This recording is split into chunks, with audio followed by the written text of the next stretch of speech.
আসসালামু আলাইকুম।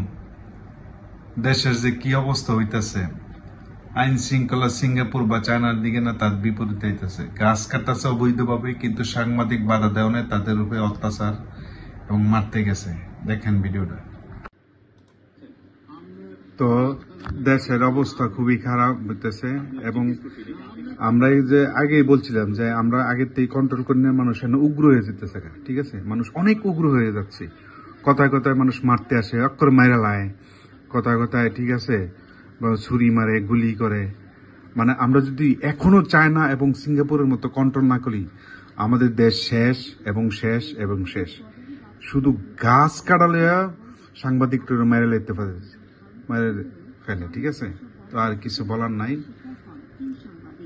আল্লাহ করুক সবাইকে, আমাদের আইন শৃঙ্খলা বাহিনী যাতে এগুলি দেখে, দেশে সবাই যাতে দেখে, এবং সব যাতে এগুলি হয়, এইসব যাতে উচ্ছৃঙ্খল মানুষ, অবৈধ কাজ মানুষ যাতে না করে।